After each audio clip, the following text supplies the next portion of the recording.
Hi friends, బాగున్నారు అందరూ బాగుండాలా, మనమందరం బాగుండాలని మనస్ఫూర్తిగా దేవుని అయితే కోరుకుంటున్నా.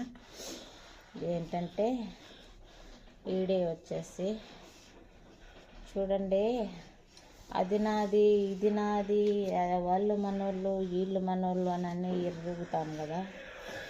ఏ దానికైనా కానీ మనం వదిలేసిన మనకంటూ ఒక కర్మ ఉంటుంది.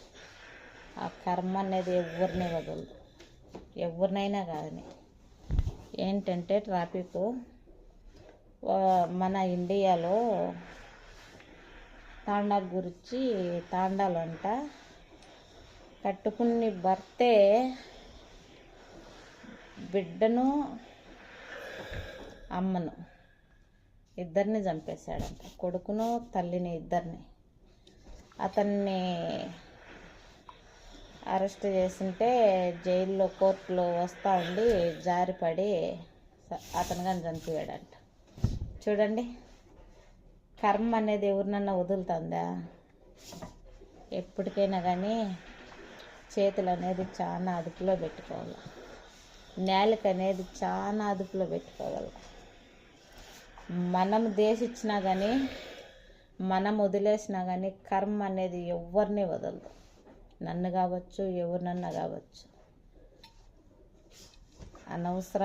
అనవసరమైన పనులన్నీ చేసి ఎవరు పానం వాళ్ళ చేతల గుండా వాళ్ళే తీసుకుంటా ఉండారు.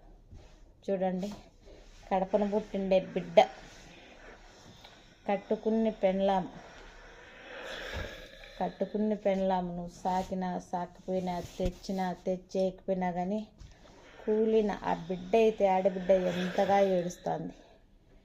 మా అమ్మ 4 ఇండ్లకాడ పెట్టించుకొని వచ్చి మాకు పెడతాన్నది సార్, మా కడుపులు నింపుతాన్నది మా అమ్మ అని ఏడుస్తుంది. అసలు ఆ ఈడియ చూస్తే నాకు గుండెలు తరక్కపోతాయి. అట్టిమింటోడు ఎట్లా చేతులు వచ్చినాయి? భార్య అయితే ఓకే, తాగిన మొత్తు.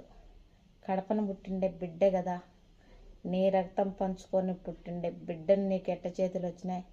చూడండి, కర్మ అనేది ఎవరిని వదలలేదు. చూడండి, అతన్ని కానీ వెనకించినే తీసుకుపోయింది. అట్టుంటాయి. ఎప్పటికైనా కానీ ఇది చాలా అదుపులో పెట్టుకోవాలి. ఏ దానికైనా కానీ దానికి ఒక నిజం ఉంటుంది, ఒక నిజ రూపాలు ఉంటాయి.